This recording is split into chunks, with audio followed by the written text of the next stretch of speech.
Baik, untuk hari ini, terima kasih teman-teman yang sudah hadir di sini karena minggu ini sebenarnya kita sudah masuk ke pekan minggu tenang ya, harusnya tidak ada kuliah, tapi karena minggu lalu kita tidak bisa untuk mengadakan kuliah, mengantar untuk UAS, maka kita laksanakan pada hari ini. Dan teman-teman yang lain nanti bisa segera bergabung. Baik, saya izin share screen ya.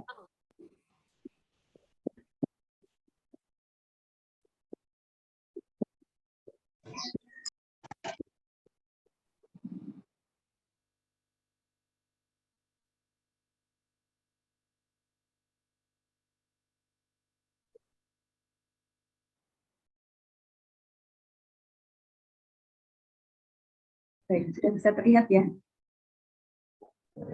Untuk UAS, jadi UAS untuk semester ini, ya kita nanti ujiannya adalah berupa poster, jadi produk. Tidak ada ujian teori, tidak ada ujian teori atau tertulis, tapi nanti kalian mengumpulkan produk dari apa yang sudah dikerjakan dalam setengah semester ini ya. Jadi silakan nanti bisa dicermati apa saja yang perlu disiapkan untuk menyelesaikan produk-produknya. Baik, ini ujian kita itu untuk arsitektur geografis ada pada hari Selasa ya, 17 Januari 2023, jadi minggu depan. Kemudian untuk pengumpulannya akan diberikan waktu sampai hari Senin tanggal 23 Januari. Mudah-mudahan saat itu teman-teman semuanya sudah bisa mempersiapkan produknya dengan lebih baik ya, karena saya rasa tanggal itu sudah selesai stupa ya, stupanya sudah mulai dikumpulkan dan tugas-tugas di awal sudah di ujian-ujian sudah dilaksanakan, sehingga harapannya nanti pada hasilnya untuk ujiannya. Baik, produk yang akan diujikan adalah poster presentasi konsep arsitektur geotropis pada proyek bangunan yang dipilih. Ya, jadi teman-teman yang sedang mengambil stupa 5 itu nanti bisa mengambil proyek stupa 5. Teman-teman yang mengambil stupa yang lainnya pun nanti bisa disesuaikan dengan produk tugas yang sedang dikerjakan. Ya. Untuk teman-teman yang saat ini tidak mengambil stupa, barangkali boleh juga membuat dengan produk stupa yang pernah dikerjakan pada semester sebelumnya. Gitu. Jadi proyeknya sebenarnya bisa apa saja ya, mau di rumah tinggal, apakah perkantoran, ataukah terminal gitu. Nah, tapi karena untuk teman-teman yang sedang mengambil stupa, ini memang sengaja dikaitkan karena memang harapannya setiap mata kuliah itu saling berhubungan gitu ya, sehingga bisa saling mensupport untuk menghasilkan produk yang lebih baik. Ya, jadi mungkin ada teman-teman yang bertanya, Bu, kalau saya nggak ngambil stupa, terus saya bikin apa? Ya, nanti silakan kalian boleh memilih dari tugas stupa yang pernah dikerjakan sebelumnya, atau bangunan lain pun diperbolehkan ya kalau kalian punya data. Barangkali kan ada teman-teman yang mungkin punya pengalaman bekerja, gitu ya, ada data tentang proyek tertentu yang dia pahami. Nah, itu silakan nanti boleh mengambil dari proyek yang dimiliki ya, proyek apapun yang data-datanya dimiliki dan lengkap. Ya, kemudian produknya adalah poster presentasi konsep arsitektur geografis pada proyek bangunan yang dipilih. Format penyajiannya dalam A2, maksimal 2 lembar saja, berbentuk potret boleh atau landscape. Boleh potret atau landscape. Detail perhitungan yang lebih lengkap dapat dilampirkan pada format HPS A4. Formatnya boleh pakai potret atau landscape. Ya, karena data yang kalian buat itu akan sangat banyak ya. Jadi ada data-data yang terkait dengan site, kemudian data terkait dengan iklim, tropis di lokasi tersebut. Gitu. Kemudian barangkali kalian juga punya referensi-referensi yang mendukung untuk tema yang kalian angkat, misalkan ada yang mengambil tentang atrium atau bukaan di dalam bangunan, itu barangkali akan ada referensi-referensi yang terkait, itu silakan nanti data-data penunjang dan kelengkapannya bisa dikumpulkan pada lampiran format HPS A4. Gitu ya. Karena produk A2 maksimal 2 lembar itu tidak bisa menampung semua yang sudah kalian kerjakan.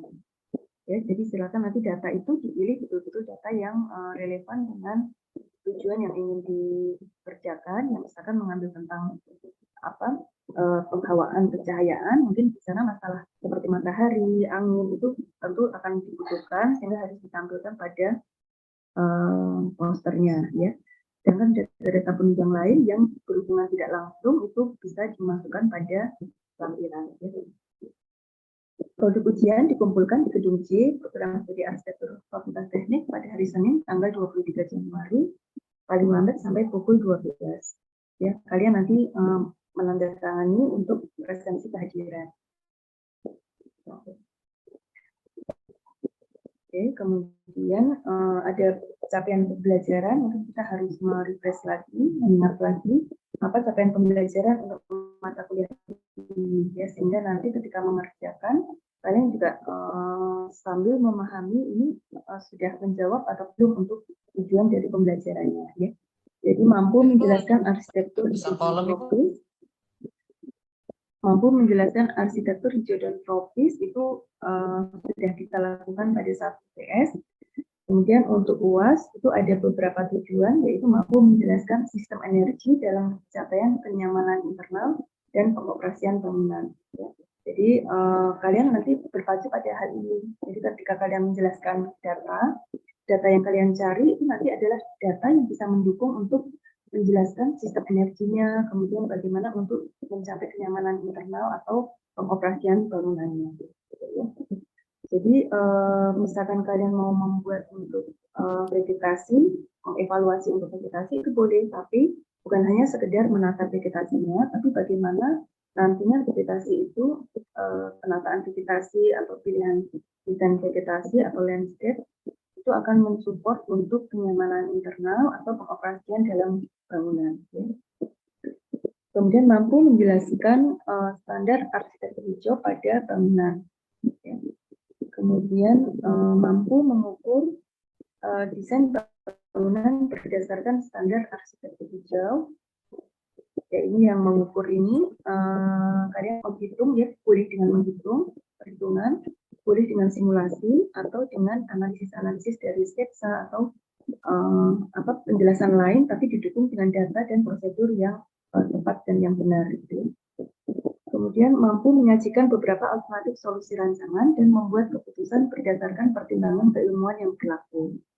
Nah, kemudian dari apa yang sudah dikerjakan pada nomor 2, 3, dan 4, bisa menjelaskan sistem energi dan pencapaian kenyamanan, kemudian bisa menjelaskan standar arsitektur hijau, bisa mengukur desain bangunan berdasarkan standar arsitektur hijau, kemudian bisa menyajikan alternatif solusi rancangan dan membuat keputusan berdasarkan hasil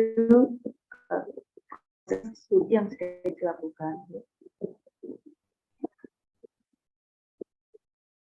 Nah, jadi deskripsi dari penugasannya adalah seperti ini. Kalian buatlah desain berdasarkan hasil riset sederhana yang telah dilakukan terhadap permasalahan arsitektur yang merespon iklim tropis, ya, karena kita berada di iklim tropis, dan lingkungan untuk dikembangkan dalam rancangan proyek yang sedang dikerjakan dengan ketentuan sebagai berikut. Ya. Jadi penekanannya pada hasil riset sederhana. Jadi kita mendesain, tapi desainnya itu keluar dari hasil perhitungan atau studi atau riset yang mendalam pada satu bagian tertentu. Ya.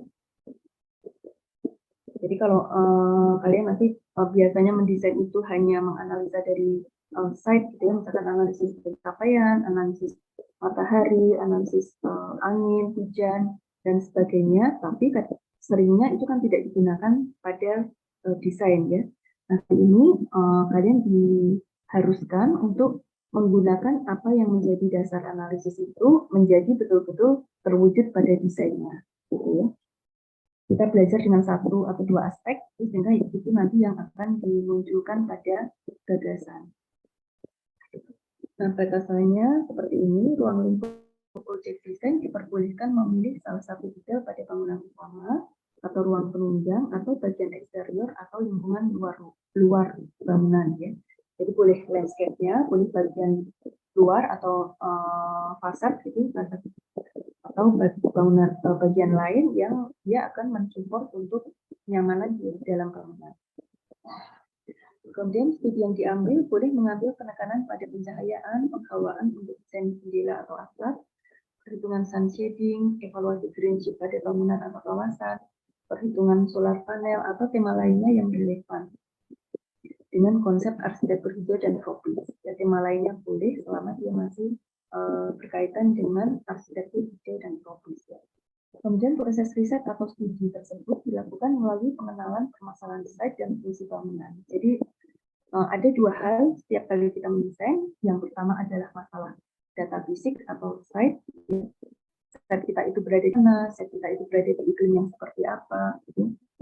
Kemudian pada lingkungan existing itu ada apa saja, yaitu itu selalu akan menjadi permasalahan site yang harus dianalisa. Yang kedua adalah tentang fungsi bangunan. Jadi ini kaitannya dengan data non fisik ya. Kita berbicara tentang pengguna bangunan. Jadi penggunanya itu siapa, bangunan itu berfungsi untuk apa. Sehingga dari situ nanti kita bisa memutuskan kenyamanan seperti apa yang dibutuhkan oleh si penggunanya. Ya, jadi ini tidak bisa lepas antara satu dengan yang lainnya. Jadi kalau kita bicara permasalahan site, maka site itu untuk siapa kita perlu tahu. Jadi fungsi bangunan itu untuk apa, penggunanya siapa, gitu ya. Sehingga nanti akan ketemu solusi desain yang sesuai dan tepat untuk diterapkan. Oke, kemudian proses riset atau studi dilakukan melalui pengenalan permasalahan site dan fungsi bangunan, analisa menggunakan perhitungan sederhana. Ya. Setelah kita mengenali permasalahan, kita kemudian melakukan analisa dengan menggunakan perhitungan sederhana atau simulasi ataupun analisis dengan menggunakan sketsa-sketsa, gitu ya. Sehingga ditemukan sketsa gagasan untuk menyelesaikan permasalahan desain yang tepat. Kemudian proses riset atau studi, analisis dan sketsa desain dipresentasikan dalam bentuk poster A2 yang memuat hal-hal sebagai berikut. Ya. Judul proyek dengan menyebutkan spesifikasi riset yang diambil, spesifikasi riset atau penekanan studi yang diambil.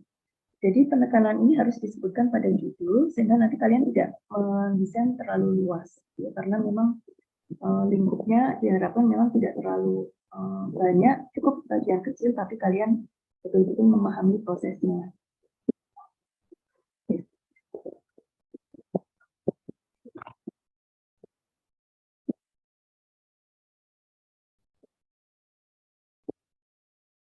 Kemudian data, ya, kita punya judul, apa yang mau diambil, kita harus punya data site existing. Ya. Ini perlu saya tekankan lagi, jadi setiap kali kita desain bangunan dari yang sudah ada, ya, kita harus menyertakan untuk data site existing, karena dari situ nanti akan muncul permasalahan-permasalahan site yang lebih tepat ya. Jadi kita tidak mengasumsikan bahwa bangunan itu atau lahan itu kosong, tapi kita memang melihat apa yang ada saat ini, ya. Kemudian datanya itu berbentuk data set existing dan data iklim atau lingkungan yang diperlukan untuk proses analisis selanjutnya ya. Kemudian analisa site dan analisa ruang yang menjadi fokus studi. Jadi ada judul, kemudian ada data, ada analisa. Analisa site dan analisa ruang yang menjadi fokus studi. Jadi fokusnya hanya pada yang diteliti, kemudian perhitungan sederhana atau simulasi atau analisis yang akan digunakan untuk menentukan solusi desain. Ya, setelah kita melakukan analisa terhadap site dan analisa ruang secara umum, kemudian untuk menemukan jawaban dari permasalahan yang dipilih, itu barangkali kita akan membutuhkan pendekatan yang lebih terukur, bisa dengan perhitungan sederhana atau simulasi atau analisis. Kemudian setelah dilakukan perhitungan, perlu disertakan juga sketsa-sketsa konsep stratifikasi, situasi ruang interior atau eksterior, landscape atau utilitas yang menunjukkan gagasan desain berdasarkan hasil perhitungan yang dilakukan. Ini adalah tahapannya. Jadi mulai dari judul, penekanan, kemudian ada data, ada analisa, ada proses untuk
latar belakang permasalahan gitu ya, atau memberikan konteks keberadaan dari ruang tersebut.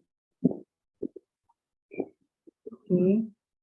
Nah, ini yang harus ada, tapi kalian nanti pandai-pandai untuk memilih data apa yang harus dimasukkan, karena space-nya nanti kan cukup terbatas ya, maksimal 2 lembar, dan semua informasi yang tertulis pada poster itu harus bisa dibaca. Ya, tidak boleh ada tulisan yang kecilan atau apa namanya, sampai apa posternya ditempelkan pun masih tidak kelihatan itu tulisannya. Ya, jadi harus fontnya harus diperhatikan, ukuran paling kecilnya itu seberapa. Oke, kemudian penilaiannya itu ada 4 yang menjadi poin penilaian. Yang pertama adalah kelengkapan dan kesesuaian data sesuai dengan tujuan riset atau studi. Jadi kalau kalian mengambil tentang pencahayaan penghawaan, maka data yang disertakan atau yang ditampilkan adalah data yang mendukung untuk mengerjakan perhitungan untuk pencahayaan dan penghawaan. Ya, jadi jangan sampai nanti kalian karena memang pada poster itu harus memangkas data yang kalian pilih ternyata malah yang tidak sesuai. Jadi coba dipertimbangkan betul dengan meletakkan data pada poster itu adalah data yang betul-betul sesuai dengan penekanan desainnya. Oleh karena itu maka saya pesankan agar judul itu selalu disebut secara lengkap ya, dituliskan secara lengkap supaya kita selalu ingat bahwa itu judul kita. Ya. Penekanan kita adalah pada misalkan faktor polusi misalkan atau tentang udara, kualitas udara. Nah itu berarti yang fokus kita selalu datanya tentang udara, kemudian proses risetnya juga semuanya mengacu pada menurunkan polusi yang ada di kawasan tersebut gitu ya. Kemudian yang kedua adalah proses riset atau studi yang dilakukan dengan referensi dan prosedur yang tepat dan perhitungan yang terukur. Ya. Jadi di sini saya sampaikan untuk proses riset atau studinya itu tidak harus menggunakan perhitungan rumus ya. Jadi barangkali ada yang pakai rumus, tapi pakainya simulasi, misalkan dengan program server atau program yang lain itu juga diperbolehkan karena dari situ pun akan bisa mengeluarkan satu hasil. Hasilnya itu barangkali menyatakan bahwa ternyata posisi yang paling panas misalkan berada pada tempat yang mana atau titik yang mana atau area yang mana, sehingga di situ kita bisa mengeluarkan usulan bahwa di lokasi tersebut akan lebih membutuhkan bukaan jendela misalkan, atau bukaan lain yang bisa menurunkan suhu pada titik tersebut. Ya, jadi prosesnya, metodenya mau pakai apapun itu diperbolehkan.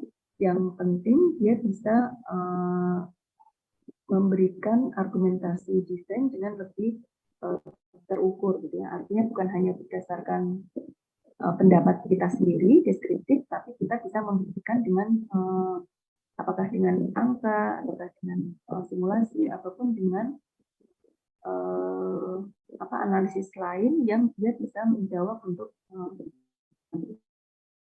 bisa mempertanggungjawabkan desain yang kita buat. Atau barangkali teman-teman ada yang suka pakai statistik, itu juga boleh. Pakai statistik atau pakai hitungan ataupun pakai simulasi. Kemudian yang ketiga adalah kreativitas ide gagasan perancangan yang dibuat berdasarkan hasil temuan riset atau studi. Jadi ketika kalian menghasilkan gambar pada stupa, itu harus keluar dari hasil perhitungan yang sudah kalian lakukan pada tahap sebelumnya, pada langkah sebelumnya. Jadi kalian bisa menunjukkan itu. Nah, yang keempat itu kalian menunjukkan apa yang kalian desain itu pada gambar posternya.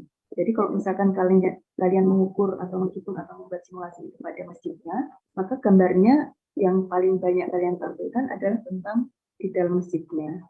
Artinya di situ ini loh hasil perhitungan sun shading itu jadinya seperti ini pada detail masjid yang menghadap ke arah atau seluruh masjid kalian tunjukkan, kemudian kalian perlihatkan perbedaan antara satu masjid dengan satu lainnya yang dilakukan, desain tersebut dilakukan berdasarkan hasil perhitungan yang sudah kalian buat. Artinya tidak semuanya gambar itu bisa jadi tidak sama dengan stupa. Kalau stupa kan harus komplit ya, semuanya ada. Kalau ini tidak, jadi kalian pilih. Barangkali ada satu teman yang mungkin dia akan lebih ide gagasannya itu akan lebih kelihatan jika dia menampilkan gambar potongan barangkali. Misalkan yang mengambil tentang panen air hujan atau sistem mungkin panen surya, sehingga dia harus meletakkan tempat untuk penyimpanan baterai itu di sisi mana. Barangkali dia bisa menggunakan gambar potongan. Tapi untuk teman-teman yang mungkin menyelesaikan permasalahan landscape, dia mungkin akan lebih kelihatan jika menunjukkan gambar potongan landscape atau potongan sampah atau potongan kawasan. Jadi dipotong satu site, kemudian ditunjukkan di mana dia mengatur untuk mitigasi yang direncanakan. Ya, jadi jangan terjebak pada tugas ini adalah sama dengan stupa, ya tidak, tapi justru di situ kalian akan dinilai untuk bagaimana data apa yang diberikan, gambar apa yang ditampilkan, ya. Jadi di situ bisa dilihat sejauh mana kalian memahami untuk seluruh yang kalian kerjakan. Perhitungannya juga tidak harus terlalu rumit ya. Jadi nanti untuk angka-angka itu kan saya mungkin akan memaklumi kalau ada kesalahan-kesalahan hasil itu nggak masalah. Yang penting prosesnya betul. Kan untuk mencari panel surya, kalian harus tahu data apa saja itu yang dimasukkan, kemudian kalian hitung keluar hasilnya berapa, yaitu itu sudah cukup bagus gitu ya. Jadi kalau kalian bisa menghasilkan rekomendasi desain bahwa desain itu nanti panel surya harus dihadapkan ke arah sekian dengan sudut sekian, gitu ya. Jadi misalkan sudutnya meleset sedikit masih diperbolehkan, nggak apa-apa. Oke, kira-kira ini kemudian poin untuk penilaiannya agak tinggi itu pada proses riset studinya ya, kemudian dengan kreativitas ide gagasan, kelengkapan data itu persentasenya 2%, nilainya, kemudian proses riset studi dengan referensi dan prosedur yang tepat, perhitungan yang terukur itu 30%. Kreativitas gagasan perancangan yang dibuat berdasarkan hasil temuan riset atau studi itu 30%, dan kualitas teknik penyajian sketsa itu 20%. Ya. Kira-kira seperti itu. Ada pertanyaan? Ini nanti akan saya sharing, jadi meskipun sifatnya masih draft karena akan melalui proses review ya, nanti akan ada masukan dari Bapak Ibu dosen yang lain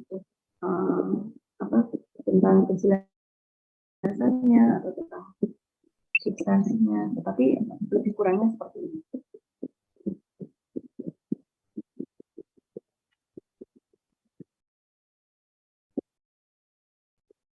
Masih ada yang ditanyakan enggak? Untuk teman-teman yang mengambil yang magang di kampus Merdeka itu juga saya rasa tidak ada masalah ya. Karena yang dikerjakan ini adalah proyek yang dikerjakan pada mata kuliah stupannya. Sehingga ini akan kalian tetap akan membuat stupa, kemudian apa yang kalian kerjakan pada mata kuliah ini nanti akan mensupport sebagian kecil dari desain stupa. Jadi nggak masalah. Masih ada pertanyaan enggak?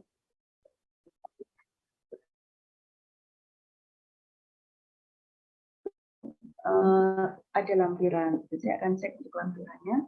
Kalau misalkan biasanya karena kemarin saya lihat dari beberapa presentasi itu teman-teman datanya itu cukup banyak ya, datanya tentang itu cukup lengkap, kemudian ada bahkan yang perhitungannya sampai panjang gitu. Padahal kalau kita menampilkan semua perhitungan pada poster itu hasilnya fontnya akan terlalu kecil sehingga nanti tidak bisa bahkan mungkin tidak bisa dibaca gitu.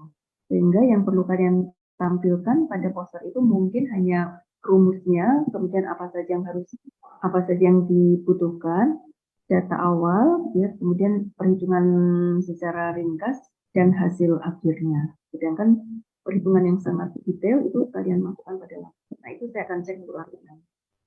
Termasuk untuk gambar-gambar, kalau kalian merasa ada gambar yang gambar ini sebenarnya cukup ada juga hubungannya sama perhitungan yang saya kerjakan gitu, tapi posternya nggak cukup, maka kemudian saya lampirkan pada HPS, itu pun nggak apa-apa, nanti saya akan lihat juga ya. Yang penting kalian jangan memaksakan bahwa semua data itu harus masuk pada poster karena itu tidak logis gitu ya, karena posternya mungkin nanti akan jadi merusak keseluruhan data karena tidak terbaca datanya ya. Karena yang dibutuhkan adalah poster itu tujuannya adalah untuk display apa yang proses yang kalian kerjakan dan menunjukkan hasil akhir dari desain tersebut. Jadi bukan hanya desain ya, jadi isi poster itu harus lengkap, ada judulnya, ada datanya, ada prosesnya, ada sketsa untuk menemukan gambar prarancangannya. Jadi ini akan dilihat jadi kelengkapan dari proses yang ada, kemudian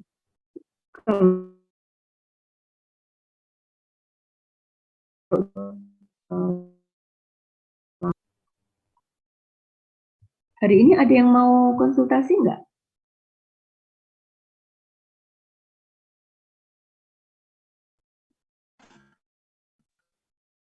Untuk gambar kalian boleh memilih ya, bebas ya. Jadi kalian sendiri yang menentukan gambar apa yang bisa menyampaikan hasil dari gagasan yang dibuat. Ya, jadi cuma mungkin kalau side plan atau situasi itu salah satu harus ada karena kan kita bicara konteks ya. Meskipun nanti yang diambil adalah gambar masjid atau gambar mungkin tempat untuk perbaikan kendaraan gitu ya.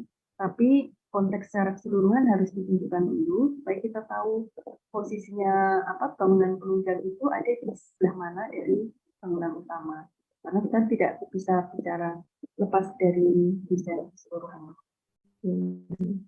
Izin bertanya, Bu. Ya, silakan ada yang raisin. Ini kan kemarin yang pas saya presentasi itu kan saya mengambil masalahnya itu di vegetasi ya, Bu. Iya. Nah, itu berarti gambar yang saya tampilkan itu lebih spesifiknya ke side plan itu sendiri apa lebih ke area masa utamanya? Iya. Oke, ini Mas siapa Mas? Bentar ya kalau bisa dia. Rizky. Oh, Mas Rizky. Oke. Ya baik Mas Rizky. Jadi untuk yang mendesain menghitung vegetasi tetap set plan ditampilkan. Kemudian perhitungannya kan ada ya. Kemudian kita tetap bicara pada fungsi yang pertama tadi ya, jadi harus bisa untuk mencamanan internal pengoperasian. Jadi meskipun dia vegetasi itu bagaimana dia tidak bisa berdiri sendiri, Mas. Jadi harus ada melibatkan juga bangunan mana yang terdampak oleh vegetasi tersebut.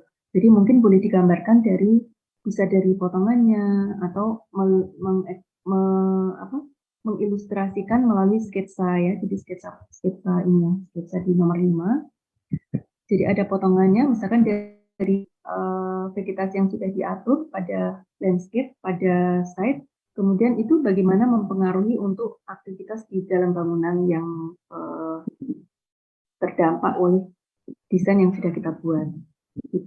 Itu bisa dimasukkan juga potongan kawasan barangkali ya. Jadi akan dilihat nanti jarak antara tanaman itu dengan ruang yang terdampak itu berapa meter misalkan. Atau barangkali itu akan ditempatkan di mana, misalkan apakah akan ditempatkan di vertikal, di area vertikal bangunan, misalkan di lantai beberapa dari bangunan, itu pun nanti ditunjukkan bagaimana desain itu mempengaruhi untuk bangunannya. Oke, kemarin ada yang bagus juga, jadi vegetasi itu bukan hanya kita tadi keliling site ya, karena biasanya teman-teman itu terjebak ketika membuat analisa kebisingan misalkan atau analisa pencahayaan yang diatasi dari site, itu biasanya hanya meletakkan tanaman-tanaman itu pada tepi-tepi bangunan. Dan dengan cara seperti itu pengaruhnya terhadap kondisi kenyamanan di dalam bangunan itu tidak terasa secara langsung, sehingga perlu strategi yang lain bagaimana supaya bangunan vegetasi yang kita buat itu lebih bisa dimanfaatkan oleh pengguna bangunan ini. Kemarin ada juga yang presentasi bagus, dia membuat vegetasi itu, tapi selain membuat pada lingkungan luarnya, dia juga menggunakan itu untuk semacam taman gantung gitu ya. Jadi koridor yang mengarahkan, lorong yang mengarahkan pada jalur sirkulasi itu dia gunakan vegetasi gitu. Karena nanti jarak itu pasti akan mempengaruhi. Dimana kita meletakkan vegetasi dengan jarak pengguna, itu kalau jaraknya terlalu jauh mungkin juga akan kurang terasa gitu ya, meskipun nanti akan ada perhitungan. Ya gitu ya Mas Rizky. Jadi kayaknya kalau hanya set plan itu juga kurang bisa menunjukkan, sehingga tolong nanti bisa ditambahkan, bisa gambar potongan atau tampak atau detail kawasan. Sambil mungkin bisa dibuat sketsa dengan anak panah gitu ya. Jadi ini pohon apa, kemudian jarak dengan ruang yang terdekat itu berapa, sehingga ruang itu akan merasakan manfaat dari vegetasi. Oke, yang vegetasi teman-teman jangan terjebak ya, misalkan jangan dikira bahwa desain vegetasi itu hanya dengan menakar kemudian selesai, itu kan nggak seperti itu ya. Karena kita perlu melihat juga bagaimana itu secara perhitungan mungkin jumlah oksigennya sudah bangunan itu juga menjadi salah satu yang perlu kita sampaikan. Itu ada di nomor 5. Jadi sketsa dari bagaimana kita meletakkan atau mengatur tata landscape yang ada di dalam bangunan, sehingga menciptakan penyuluran.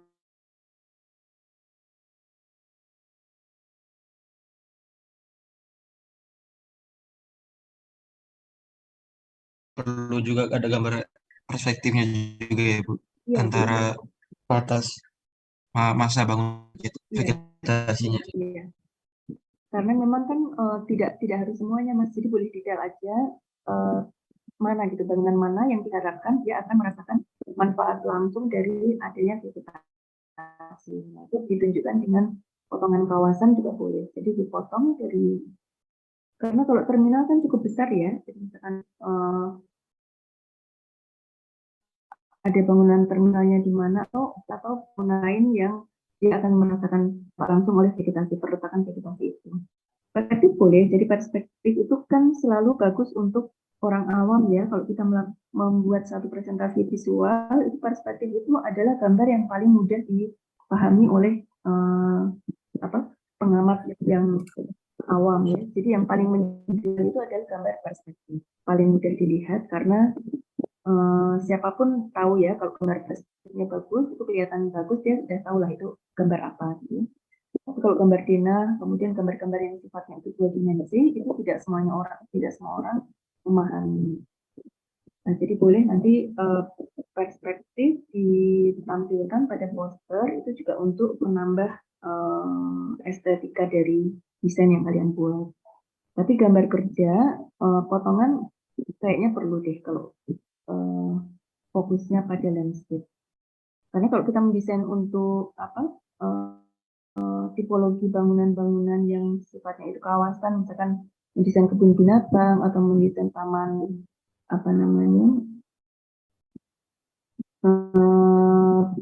taman konservasi atau taman-taman public space, itu yang kita butuhkan adalah gambar-gambar detail potongan kawasan atau tampak potongan kawasan. Kemudian untuk gambar-gambar prarancangannya itu boleh kalian tambahkan keterangan. Jadi bukan hanya gambar tampak kosong gitu ya, seperti gambar serupa, tapi gambar itu diperbolehkan untuk kalian tambahkan keterangan kalau memang di situ ada hal yang ingin kalian sampaikan. Misalkan pada gambar tampak, ketika kalian tunjukkan tampak itu, dengan gambar ini saya ingin supaya orang yang melihat gambar ini tahu bahwa saya menerapkan perhitungan ini di sini, gitu. Sehingga silakan nanti ditambahkan garis, tunjukkan bahwa di sini ada penyelesaian tentang sun shading barangkali, gitu ya. Jadi tampak ini pada ketinggian ini saya menggunakan detail seperti ini. Boleh setelah ada tampak kalian tarik garis, kemudian kalian buat detailnya khusus pada tempat tersebut. Pokoknya gambarnya apa saja yang bisa mensupport untuk hasil perhitungan kalian sehingga menjadi desain. Oke, terima kasih Bu. Iya. Yang lain?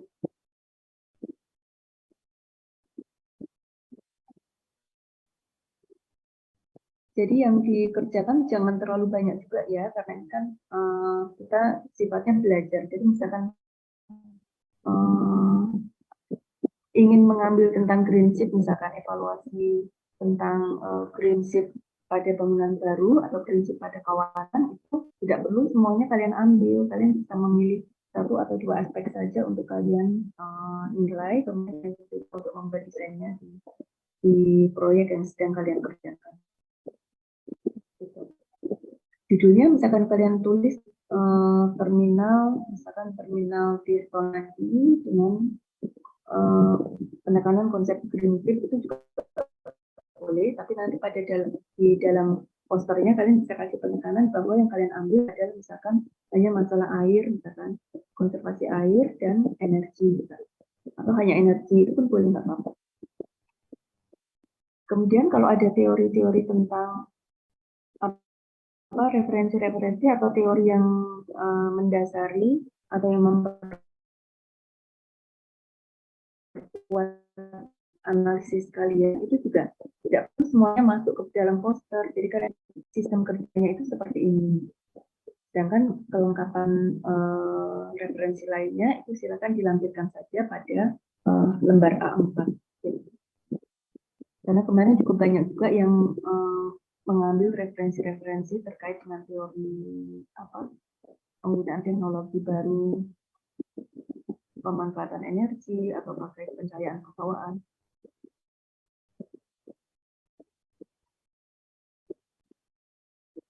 Cukup jelas ya, kayaknya gini ya. Mungkin nanti ini akan saya share. Dan kita persiapkan.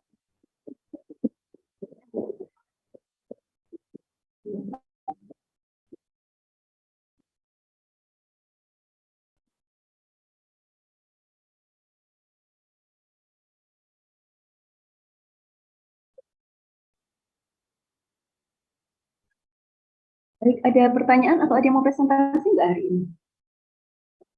Hari ini masih ada kuliah lagi nggak? Oh, Mas Yan Ahsani mau bertanya atau mau presentasi? Mau presentasi. Mas Reza,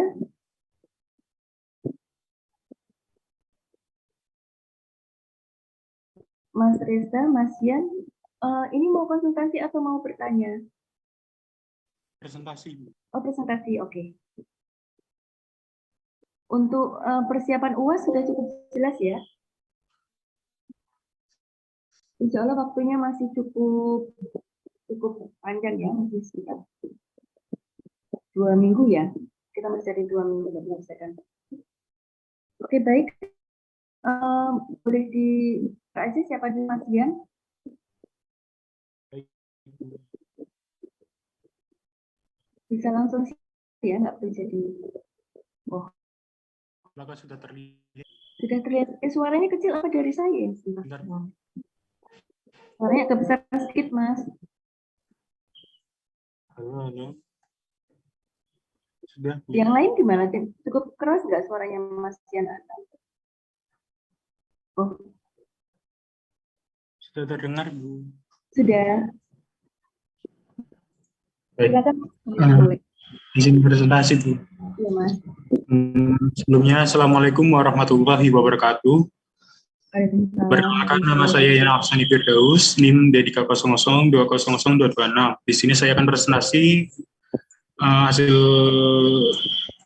tugas saya yang berjudul penerapan panel surya pada desain terminal Kartosuro sebagai penghemat energi.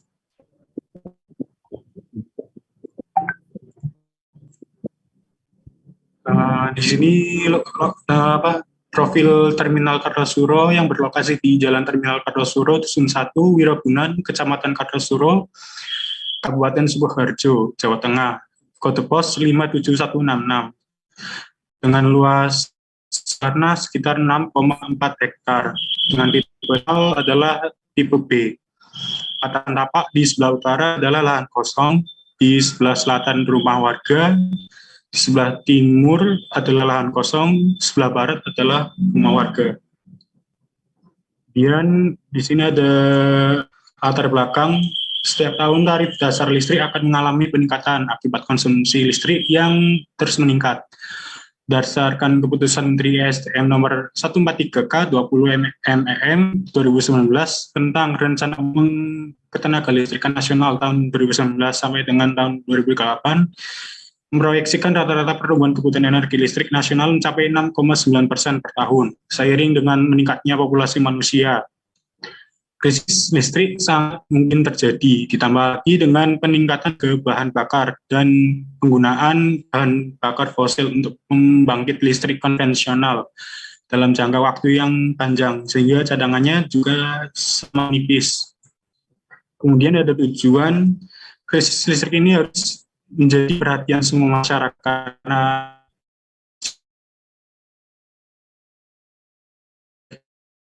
selain lebih bijak lagi menggunakan energi baru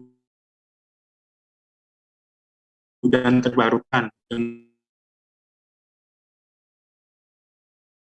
dapat mengubah energi.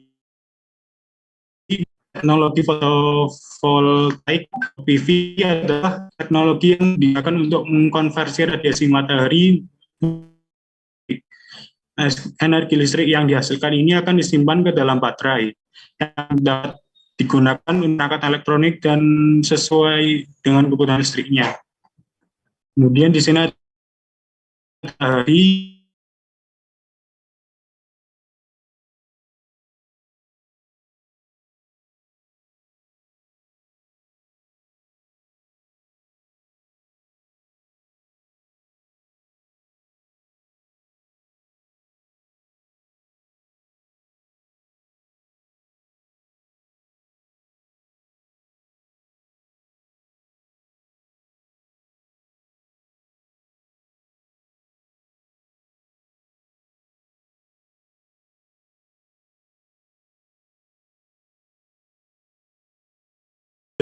di minus Di jam 12 altitude di 59,00, azimut di 170,88. Di jam 18.00 altitude di minus 4,50 dan azimut di 113,00. Pada bulan Desember di jam 6 altitude di poin 7.50 dan azimut minus 67,00. Di jam 12 altitude di 4,50, azimut di 1.15. Dan di jam 18.00 altitude di 5,50 dan azimut di 67,5. Ini ada analisis hujan pada bulan banyaknya curah hujan menurut bulan ini berdasarkan ini BMKG pada tahun 2020 rata-rata banyak curah hujan mencapai 275.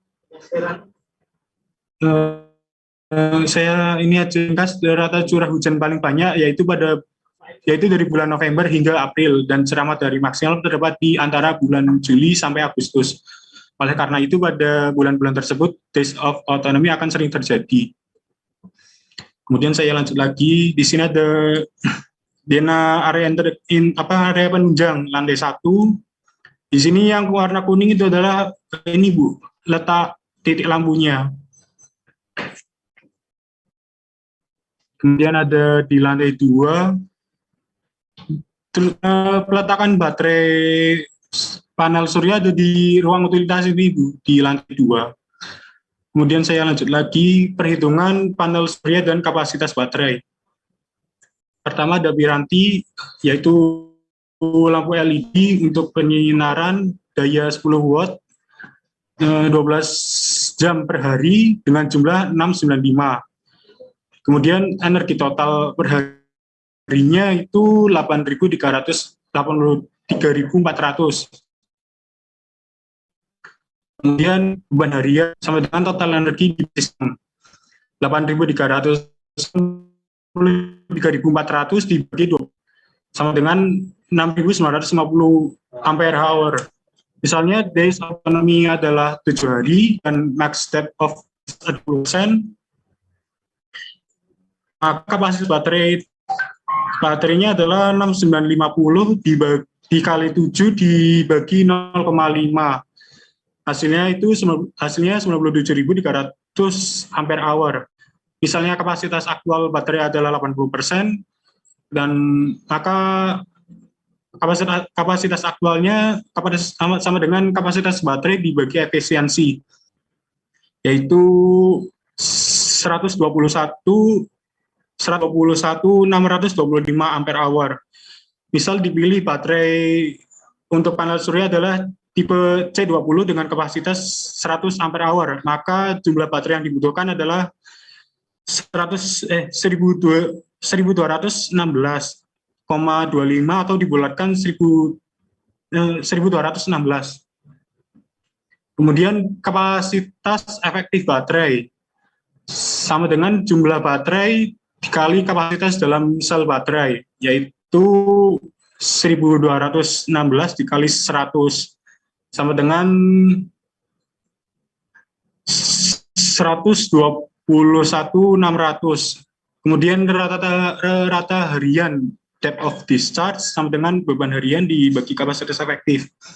DOT sama dengan 6.950 dibagi 121.600 ampere hour sama dengan 0,057 atau sama dengan 5,7%. Karena DOT di bawah 50% maka dapat digunakan. Kemudian output sel surya yang dibutuhkan sama dengan beban harian dibagi efisiensi baterai sama dengan 6.950 dibagi 0,8 sama dengan 8.687,5. Kemudian rata output panel surya sama dengan rata maksimum dikali arus dikali waktu puncak lokasi sama dengan 0,95 dikali 2,92 dikali 5,5 yang hasilnya yaitu 15,257. Kemudian banyak panel surya yang dibutuhkan, yaitu output yang dibutuhkan dibagi rata output sama dengan 8.687,5 dibagi dibagi 15,257. So, hasilnya yaitu 569,41 atau dibulatkan jadi 569 buah. Kemudian ini adalah gambar perspektif dan perletakan panel surya. Ini tampak atasnya, Bu. Sekian. Assalamualaikum warahmatullahi wabarakatuh. Waalaikumsalam. Boleh dibuka dulu ya, Mas Reza. Baik Bu, izin share screen. Apakah suara saya terdengar Bu? Terdengar, Mas. Jelas. Baik Bu, izin share screen Bu.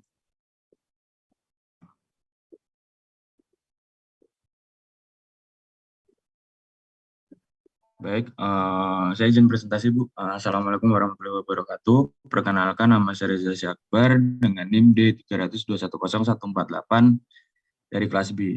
Di sini saya akan mempresentasikan hasil tugas saya, yaitu dengan tema solar panel. Baik, sebelum itu kita masuk ke dataset.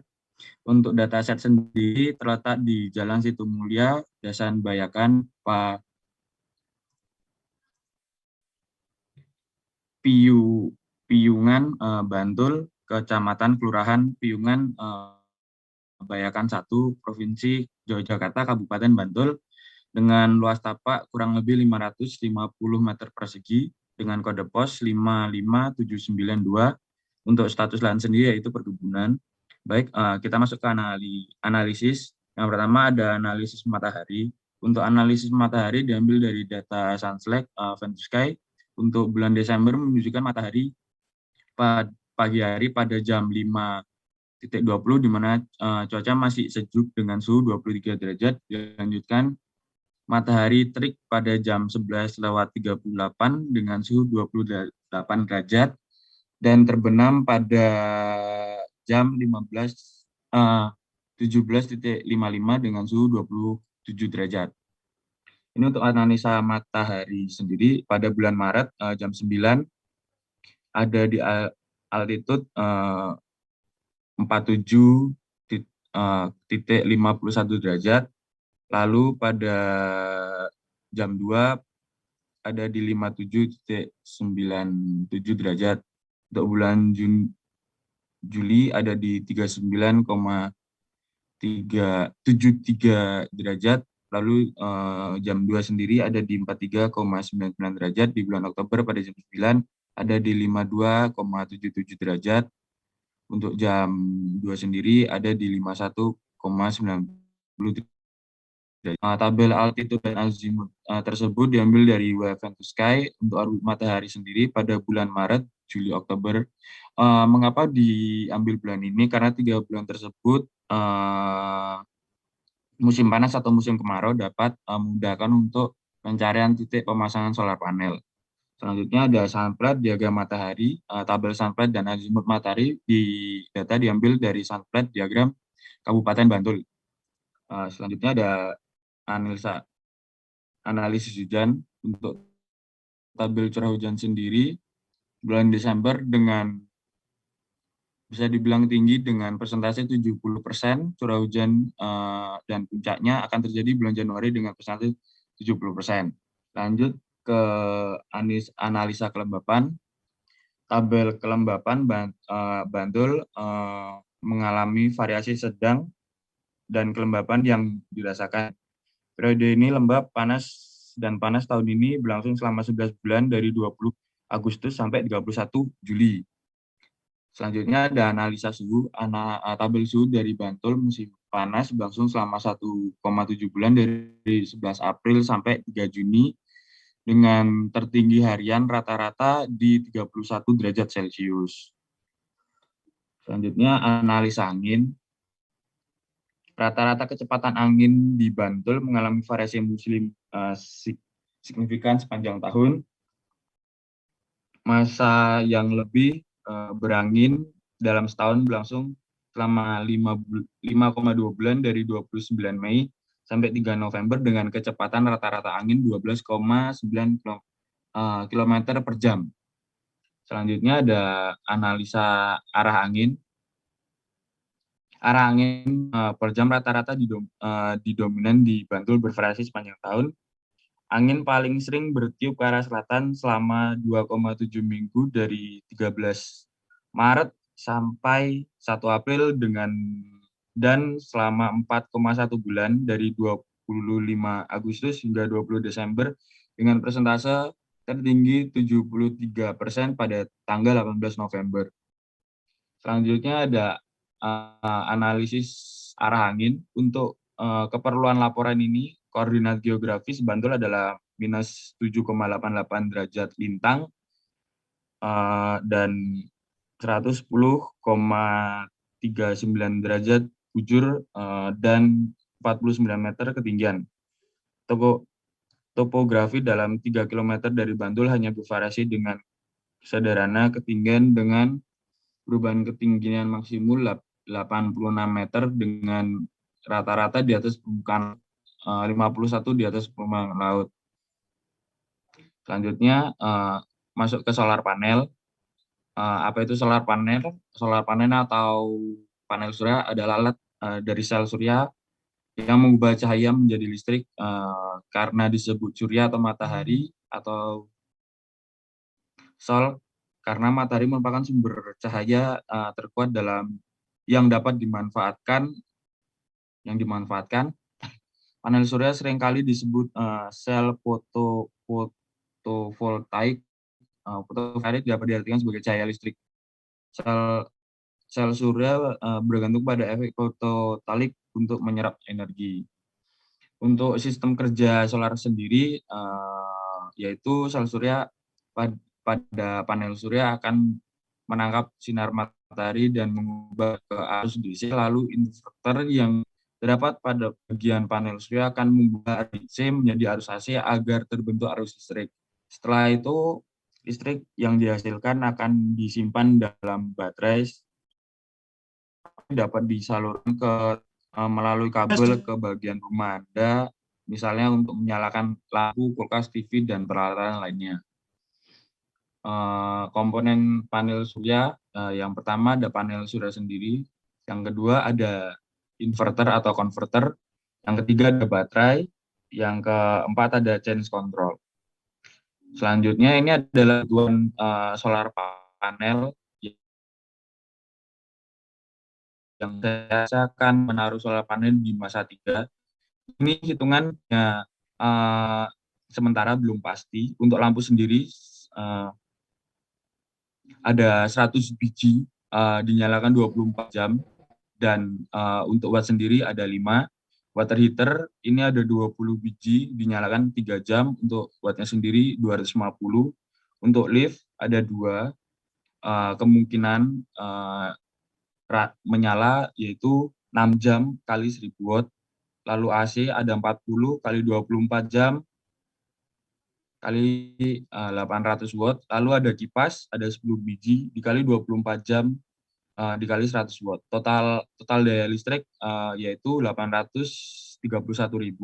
Daya rumah yang kita ambil 60%, jadi 831.000 watt dibagi 60%, jadinya 1.380.000.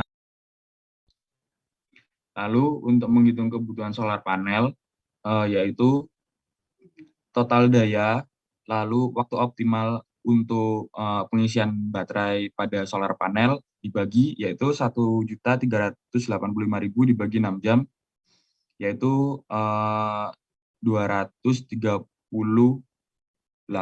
watt peak.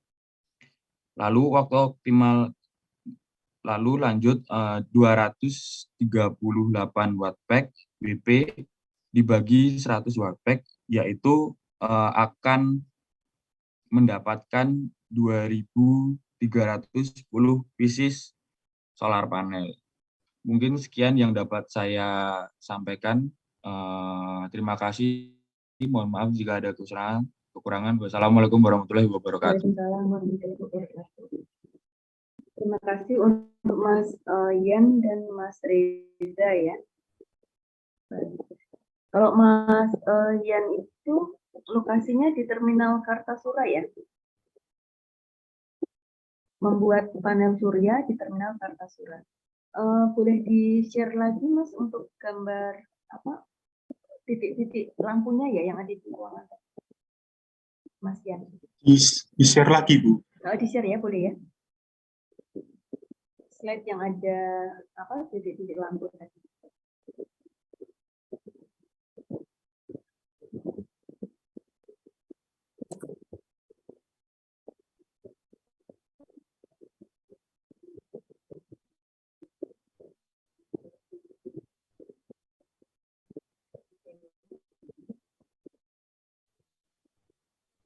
Yang bagian bawah ya, dekat masuk ke itu ke ini gambar apa saya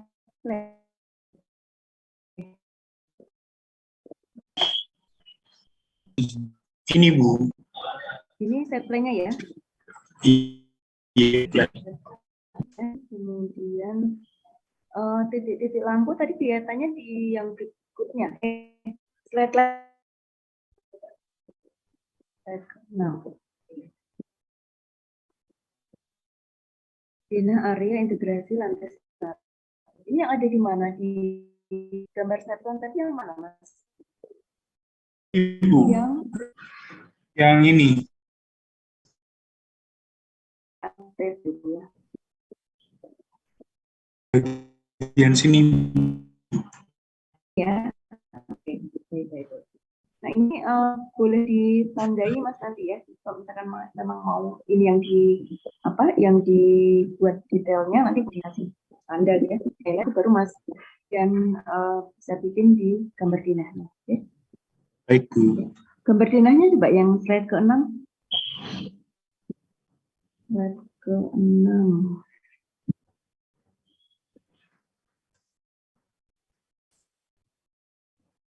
Jadi area integrasi itu area terminal atau?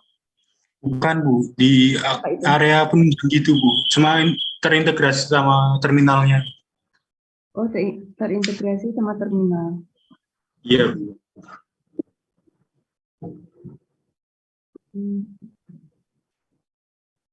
Oke, tapi di side plan tetap memperlihatkan keseluruhan ya Mas ya?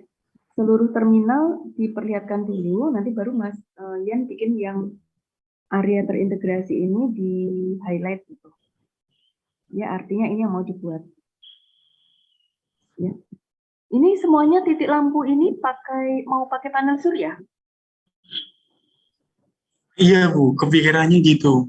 Biar kalau malam hari listriknya pakai cadangan di baterai yang panel surya itu. Lantai 1 dan lantai 2? Iya, lantai 1 dan lantai 2. Lantai 2-nya cuma ini doang. Koridor ya? Lantai 2-nya bentuknya koridor. Iya. Oke, baik. Mungkin untuk yang panel surya bisa aja Mas dipakai, tapi dia bukan sumber utama ya. Jadi dia alternatif, sumber energi alternatif karena kemampuan kemampuan baterainya juga kan terbatas ya.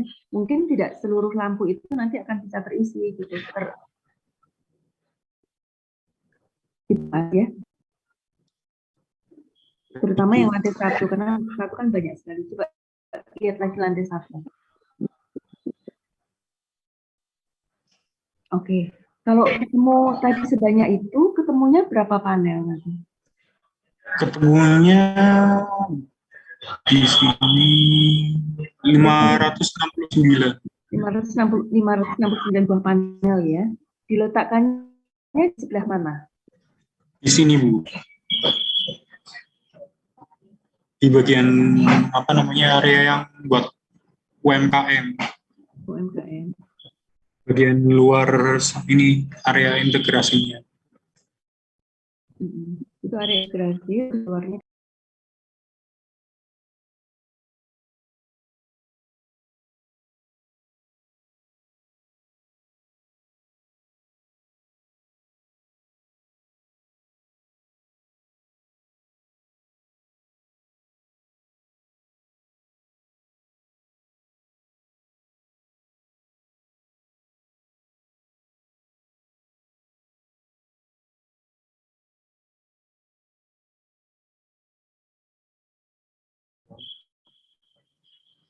Yang ini belum.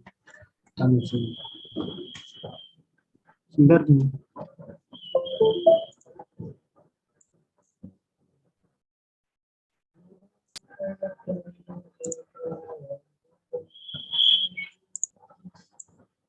Yang ini buat nunjukin apa namanya matahari dalam sinar matahari dalam satu hari gitu loh, Bu. Iya, bulan Juni ya, jadi ada jam 6, ya, Ya, altitude-nya berapa, jam 12 berapa. Oke, terus ini sudut mataharinya. Di sini juga ada lagi. Ini ada panjang apa namanya? Sinar matahari dalam sehari itu kisaran 12 sampai 13 jam. Oke. Lama ya, bukan panjang tapi lama ya. Jadi lama. Oh iya, Bu, lama maksudnya. Oke. Oke, terus kembali ke desainnya tadi, Mas.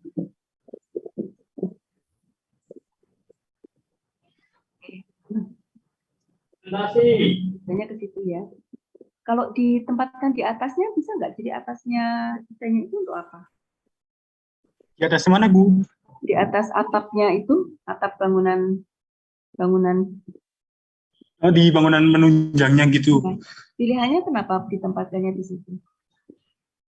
Soalnya ini, Bu, lebih gampang buat ini ya. Kalau di atap penunjangnya kan agak melengkung juga, terus agak lebih tinggi daripada di area luarnya ini.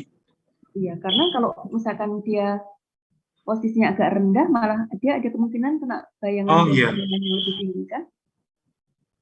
Nah, itu hati-hati sama itu ya. Jadi barangkali kalau misalkan dia terkena bayangan dari atap yang lebih tinggi, jangan-jangan panjangnya penyinaran jadi berbeda. Ya, coba nanti dipertimbangkan lagi letaknya yang 500 itu, apakah semuanya harus di situ atau nanti bisa disebar pada orientasi yang dia lebih pasti untuk mendapatkan panas yang lebih panjang. Ya. Baik, Bu. Terus halaman berikutnya coba lihat gambarnya. Next slide berikutnya tuh, panel suryanya di situ ya. Tempat penyimpanan baterainya di mana tadi? Di ruang utilitas ini, Bu. Ruang utilitas. Ruang utilitas, utility room ini ya? Iya.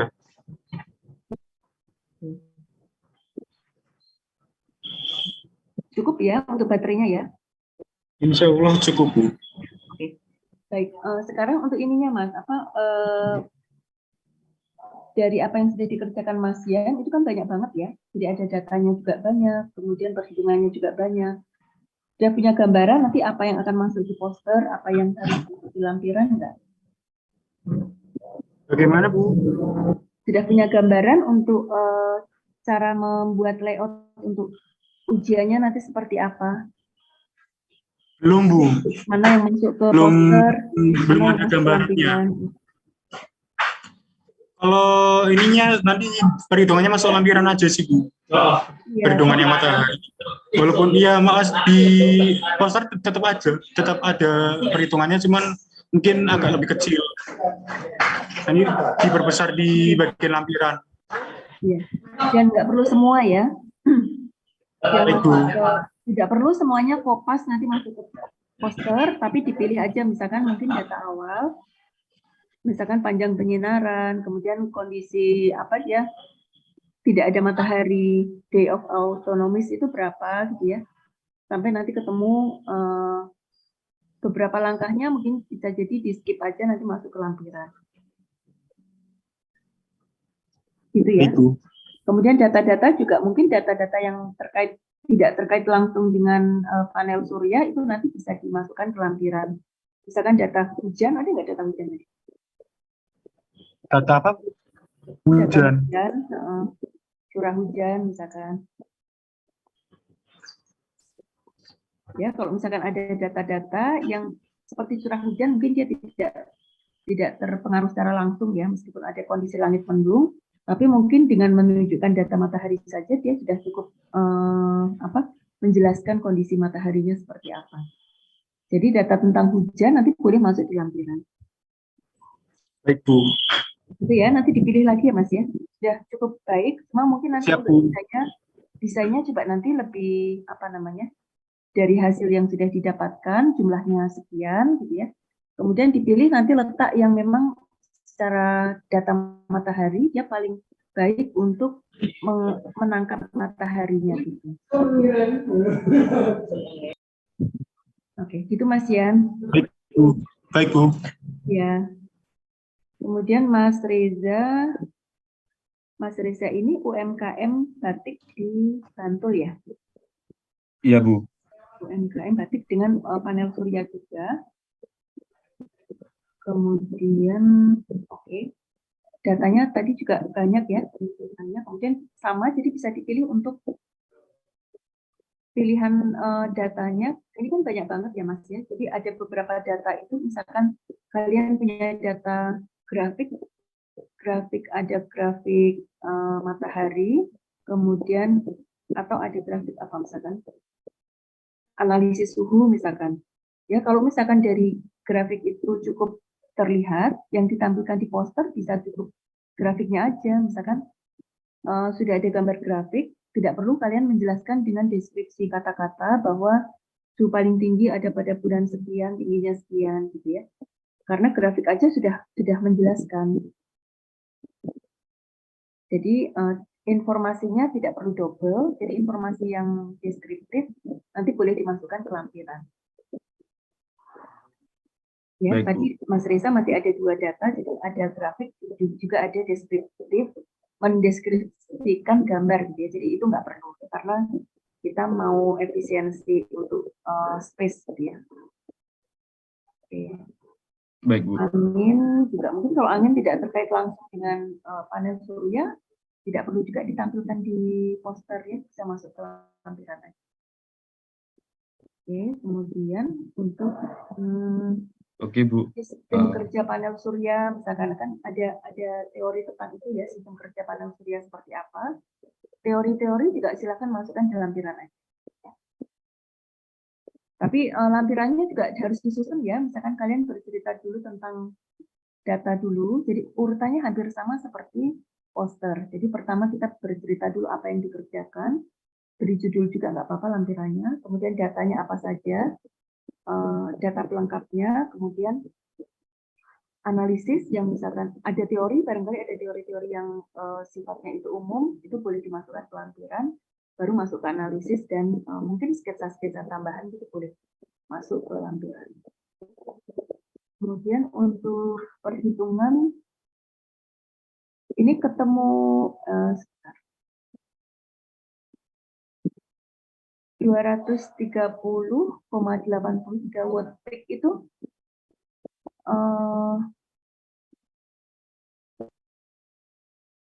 kalau Mas Reza dipakai untuk apa untuk panas suryanya ini?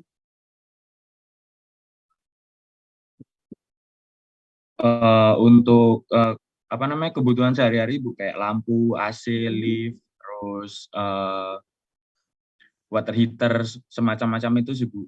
Itu baru gambaran kasarnya aja. Gambaran untuk kasar ya, yang pasti-pasti untuk ada di masa 3 itu Bu. Untuk masa 3 sendiri itu hotel. Untuk masa 3 sendiri itu hotel, seperti itu Bu. Yang pasti-pasti untuk digunakan tuh itu lampu, AC, water heater, seperti itu Bu. Di UMKM ini ada hotelnya ya? Ada Bu.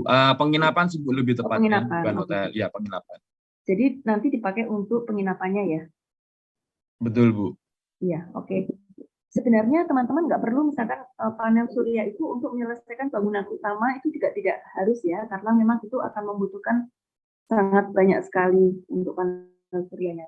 Kalau misalkan mau mengambil sebagian kecil hotel atau unit kamar penginapan gitu ya, itu pun boleh. Misalkan apa namanya, unit di lantai berapa, itu pun boleh, tidak harus semuanya gitu ya. Karena memang kita bicara logis aja, akan membutuhkan terlalu banyak panel nanti kalau misalkan memang digunakan untuk seluruhnya ya. Jadi seperti Mas Yan tadi juga mungkin bisa dipertimbangkan lagi apakah seluruhnya mau pakai panel surya atau mau dipilih misalkan untuk koridor-koridor terluar atau untuk lantai 2 saja misalkan ya. Jadi supaya beban untuk panel suryanya itu bisa lebih maksimal dan tidak terbagi-bagi untuk menjadi banyak panel gitu ya. Oke, untuk Mas Reza juga ya. Jadi untuk Mas Reza tolong nanti dituliskan, disampaikan, dilengkapi dengan panel surya ini akan digunakan untuk alternatif energi pada ruang yang bagian mana, jumlahnya berapa. Ya. Kita tidak perlu besar-besar kok, kita kecil aja tapi kita tahu prosesnya seperti apa, itu lebih bagus. Ya. Baik, Bu. Terima kasih. Iya, desainnya sebentar, Mas Reza sudah ada desainnya belum ya? Bagaimana, Bu? Sudah keluar desainnya atau belum? Belum sih, Bu, untuk desain bangunan Belum sendiri. ya? Belum. Ya, belum. Oke, nanti mungkin bisa dicek lagi dari stupanya, boleh nggak apa-apa, Mas? Baik, Jadi Bu. penginapan, terutama fokus pada bangunan penginapan ya, jadi dengan penginapan yang seperti yang diinginkan, kemudian dengan kebutuhan solar panel yang seperti ini, maka perletakan solar panel nanti akan diatur bagaimana, gitu. Ya, berdasarkan juga dengan kondisi iklim yang ada di lokasi di Bantul. Karena kan di awal sudah diceritakan banyak sekali data tentang iklim di Bantul, maka tolong itu juga dilihat nanti posisi yang paling potensial untuk meletakkan panel surya itu ada di orientasi sebelah mana dari bangunan. Ya, oke gitu ya Mas ya. Baik, Bu. Baik, paham. Oke, baik. Terima kasih, Bu. Iya, terima kasih. Ya, berikutnya ada Mbak Disla, ada Mbak Fitri, ada Mbak Anissa. Ini siapa dulu, Mbak Disla atau Mbak Fitri dulu?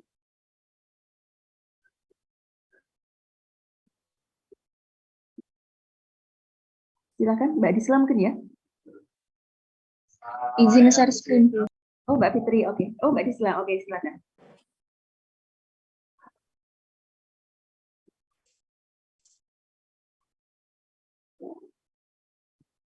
Monggo, silakan.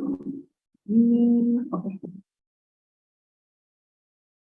Oke, sudah terlihat, Mbak. Assalamualaikum warahmatullahi wabarakatuh. Waalaikumsalam warahmatullahi wabarakatuh. Saya di sini di Fidura Amanda, NIM 300-200-135.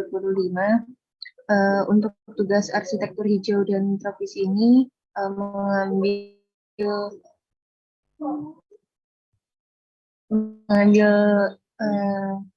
tema dengan memakai panel surya. Nah, untuk info proyeknya di sini, terminal bus terintegrasi yang berada di Tanjung Priok, terminal bus Tanjung Priok.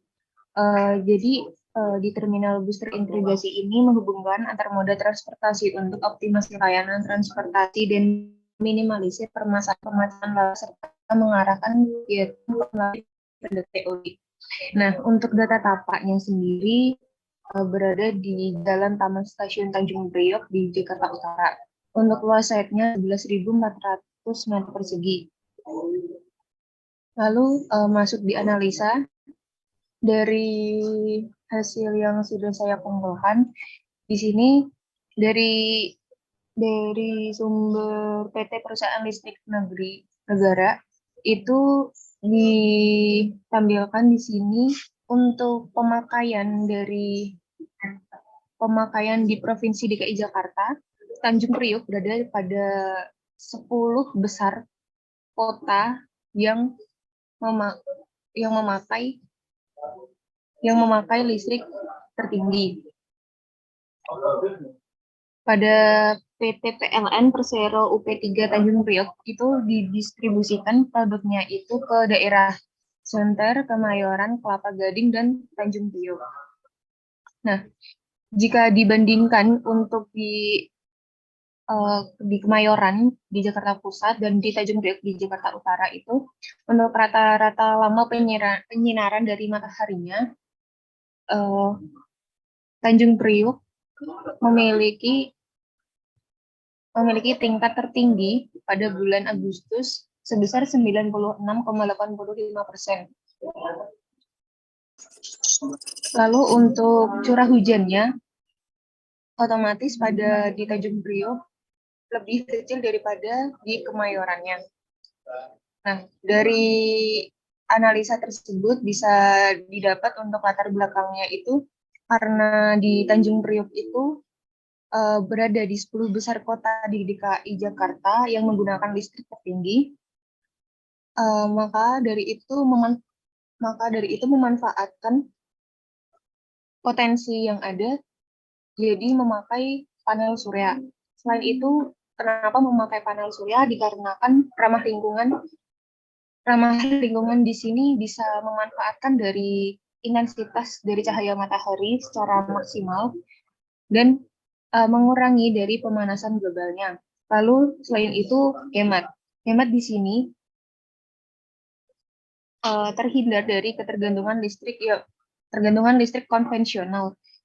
Selain itu usaha dari efisiensi energi. Selain itu energi yang digunakan berkepanjangan karena menggunakan energi alami yang berasal dari matahari. Nah, untuk skema dari panel suryanya ini, dari solar panel itu, energinya dikumpulkan di PV combiner, lalu energinya diubah pada inverter, kemudian dialirkan ke MDP. Kenapa dialirkan ke MDP? Karena untuk panel surya ini difokuskan pada penggunaan lampu. Jika misal pada inverter ini langsung dimasukkan pada ATS, nanti energinya akan terserap banyak dan ketika bisa langsung habis. Jadi untuk panel surya difokuskan pada lampu. Jadi dari inverter langsung ke MDP, kemudian dari MDP ditransfer ke SDP, lalu didistribusikan pada lampu di setiap ruangan yang ada di terminal bus. Mungkin sebentar.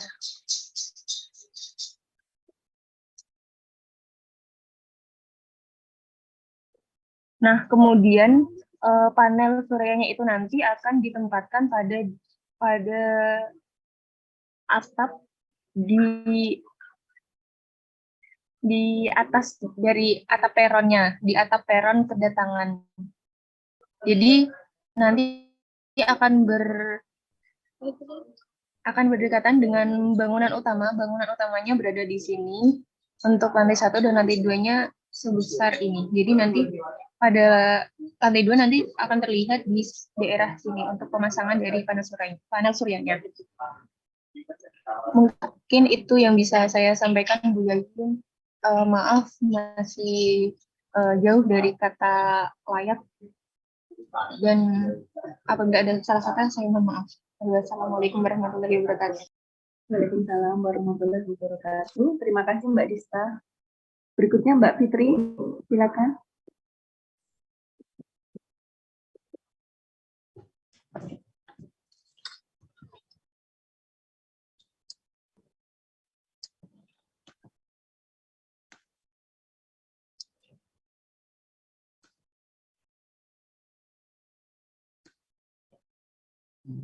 Oke, Bu, sebentar.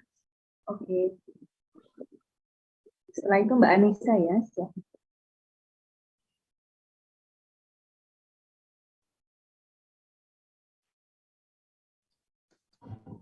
Itu tadi Fitri nggak jadi presentasi, Bu? Jadi Atau gimana? Fitri sedang siap. Mbak Fitri sedang bersiap.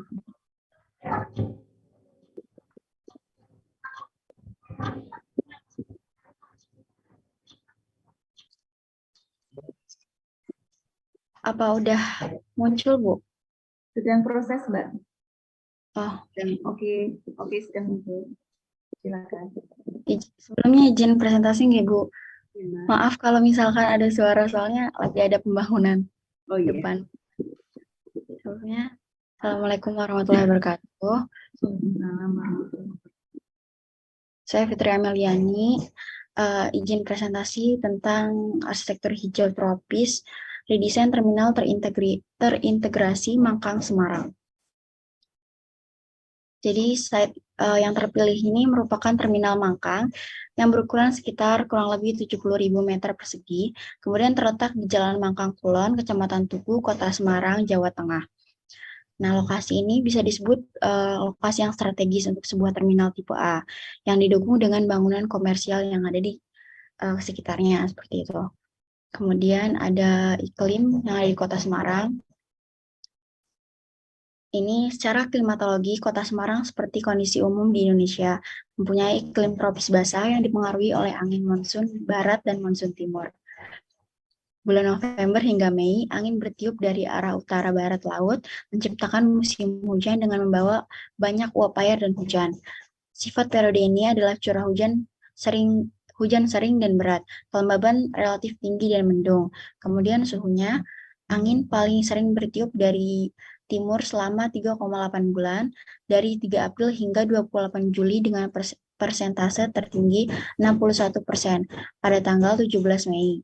Angin paling sering bertiup dari selatan selama 4,2 bulan, dari 28 Juli hingga 2 Desember dengan persentase 51% pada pada tanggal 25 Agustus. Dan angin paling sering bertiup dari barat selama 3,7 bulan dari 2 Desember hingga 23 Maret dengan persentase tertinggi 63% pada tanggal 1 Januari. Kemudian arah angin sering bertiup dari timur selama 3,8 bulan dari 3 April hingga 28 Juli dengan persentase tertinggi 61% pada tanggal 17 Mei. Angin paling sering bertiup dari selatan selama 4,2 bulan dari 28 Juli hingga 2 Desember dengan persentase tertinggi 51% pada tanggal 25 Agustus. Angin paling sering bertiup dari barat selama 3,7 bulan dari 2 Desember hingga 23 Maret dengan persentase tertinggi 63% pada tanggal 1 Januari. Nah, mungkin kemarin yang saya rasakan di daerah Mangkang ini, anginnya, cuacanya gitu cukup panas dan mungkin salah satu ini juga nggak ada vegetasi gitu Bu, di daerah tersebut gitu. Nah, untuk konsepnya, konsep yang diambil di arsitektur hijau ini yaitu green set design. Apa sih green set design itu? Konsep yang ramah lingkungan dikenal dengan istilah green set design. Green set design ini adalah suatu konsep yang memperkenalkan metode perancangan yang ramah lingkungan serta efisien dan efektivitas penggunaan energi serta sumber daya yang digunakan. Metode perancangan berkonsep desain ini dimulai dari tahap perencanaan, pelaksanaan serta pemakaian di tangan pengguna. Salah satunya yang saya pakai ini green parking area. Kenapa? Karena di site tersebut vegetasi pada parkirnya itu cukup kurang seperti itu. Nah, salah satunya yang pertama menggunakan konsep green parking area untuk parkiran pengunjung dan parkir busnya. Kemudian diberikan tanaman yang berfungsi sebagai pantulan sinar dari pengeras, pengatur pengawas, sekaligus sebagai nilai estetika. Nah, kemudian yang ketiga, menggunakan elemen keras pada tapak yang berfungsi sebagai pembentuk suasana pada lingkungan serta pemilihan material hardscape, terutama material-material yang kemungkinan untuk disentuh. Harus material mudah dibersihkan, porositasnya rendah karena menghindari penyebaran virus dan bakteri juga. Kemudian yang selanjutnya itu saya menggunakan ada eco-friendly material. Jadi nanti di bangunan utamanya itu digunakan smart glass facade, yaitu fasadnya kaca pintar yang mengindikasikan suatu kemampuan untuk merespon perubahan iklim lingkungan pada pada sesuai cuaca yang ada. Kemudian ada baja jaringan dan kayu itu sebagai material di bangunan utamanya juga. Kemudian ada pemilihan vegetasi juga dipilih yaitu mahoni, angsana, tanjung, dan tanaman perdu. Pemberian tanaman-tanaman ini bisa menyerap polusi yang merupakan salah satu bentuk mengatasi polusi serta udara yang kurang baik di sekitar site. Karena di daerah Mangkang sendiri polusinya cukup tinggi dan polusi udaranya juga kurang baik seperti itu. Nah, tumbuhan yang memiliki daya serap polusi yang cukup tinggi itu diantaranya mahoni, pohon angsana, dan pohon tanjung. Nah, selain 4 tumbuhan itu, ada beberapa tumbuhan perdu juga yang mampu mengurangi pencemaran udara. Tumbuhan perdu itu adalah bougainville, pangkas emas, dan kembang sepatu. Oleh karena itu, akan lebih baik jika di satu titik bisa ditanami banyak vegetasi, tumbuhan perdu, dan pohon-pohon penyerap seperti di atas agar penghijauan kawasan bisa maksimal. Oke, mungkin itu aja dari saya. Kurang lebihnya mohon dimaafkan. Wassalamualaikum warahmatullahi wabarakatuh. Waalaikumsalam warahmatullahi wabarakatuh. Terima kasih Mbak Fitri. Berikutnya Mbak Anissa.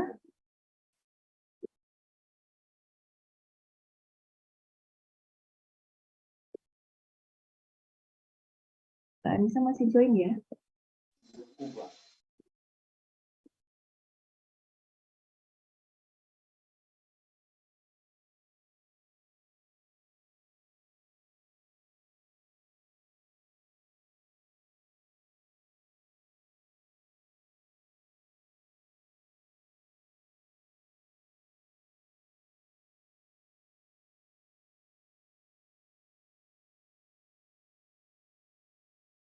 Oke, sudah terlihat.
Silakan Mbak Anissa.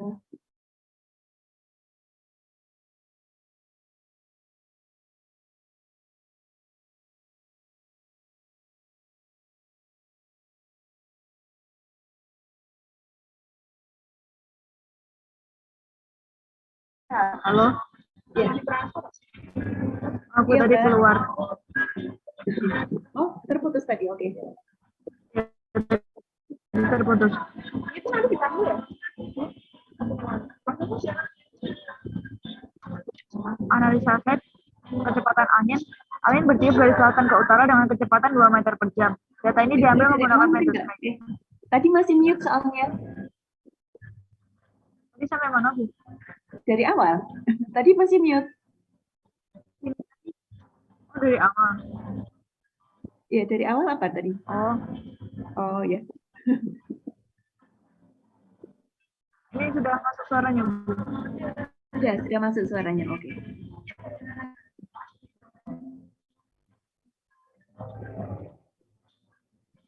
Assalamualaikum warahmatullahi wabarakatuh. Di sini saya ingin mempresentasikan hasil tugas arsitektur hijau saya dengan judul pemanfaatan secondary skin, danau buatan dan void untuk mengatasi masalah penghawaan pada Terminal Madiun. Untuk pokok bahasannya terdiri dari deskripsi site dan masalah yang ada di site, perhitungan kebutuhan secondary skin dan luas void, dan contoh penerapan. Namun untuk yang poin 2 dan 3 ini belum saya masukkan di presentasi, Bu. Untuk pembahasan yang pertama yaitu faktor-faktor yang mempengaruhi penghawaan. Ada 4, yaitu kecepatan angin, suhu di site, besar radiasi matahari, serta kelembapan udara. Semakin tinggi kecepatan angin, semakin sejuk penghawaannya. Suhu rata-rata di site mempengaruhi penghawaan di site. Semakin tinggi radiasi matahari, semakin panas. Semakin tinggi kelembapan, maka semakin sejuk. Untuk lokasi site sendiri berada di Terminal Purboyo Madiun. Site ini memiliki pola jalan 2 arah, dan di belakang, di sebelah timur saya terdapat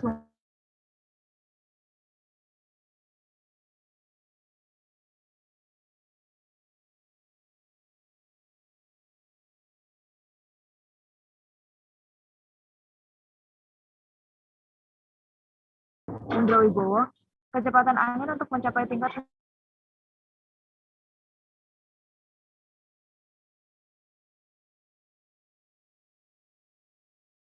Mbak Anissa putus-putus. Oh, terputus lagi nih, terlempar lagi.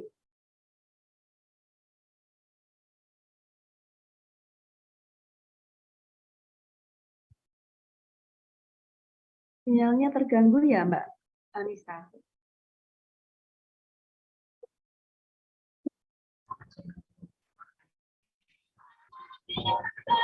Tes. Iya, Aku tadi putus. iya masuk lagi. Silakan Mbak, dilanjutkan. Mbak Anissa Apakah ini sudah gimana masuk? posisinya? Sudah, Sudah masuk, Bu. sudah Mbak. Analisa set kecepatan angin bertiup dari selatan ke utara dengan kecepatan 2 meter per jam. Data ini diambil menggunakan Time to Sky. Menurut jurnal penelitian penyamanan termal pada bangunan yang dilakukan oleh Agus Hendro Wibowo, kecepatan angin untuk mencapai tingkat kenyamanan optimal yaitu 25 meter per second. Maka dapat disimpulkan bahwa kecepatan angin tersebut belum mencapai kenyamanan yang optimal. Selanjutnya analisa matahari. Matahari terbit pada pukul 5 dan terbenam pada pukul 18.19 dengan azimut 243,14 derajat dan altitude minus 19,46 derajat. Durasi untuk kemunculan matahari yaitu 12 jam dan 33 menit. Data diambil menggunakan Web Sun Scale. Analisa kelembapan di lokasi mencapai 30%. Untuk mencapai kenyamanan termal optimal, menurut jurnal yang telah disebutkan sebelumnya, dibutuhkan 40-50% untuk kelembapan. Data ini juga diambil menggunakan Time to Sky. Analisa suhu di sekitar set berkisar antara 22 sampai 27 derajat.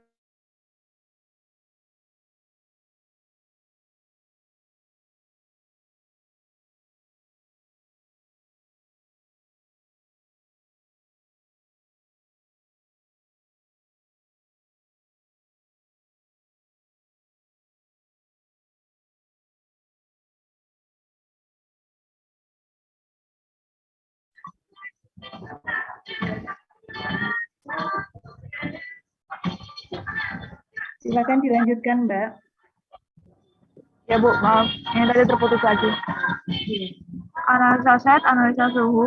Suhu di sekitar set berkisar antara 22 sampai 27 derajat Celcius. Maka dapat disimpulkan suhu di lokasi sudah dalam kategori nyaman, dikarenakan suhu nyaman optimal yaitu 22,8 sampai 25,8 derajat Celcius. Sedangkan suhu 20 derajat Celcius pun masih termasuk dalam kategori hangat nyaman. Lalu bagaimana solusi untuk mengatasi masalah penghawaan tersebut? Yang pertama, saya menggunakan danau buatan. Ini gambarnya terlalu kecil, mohon maaf. Menggunakan danau dan penambahan vegetasi untuk mengarahkan angin menuju bangunan.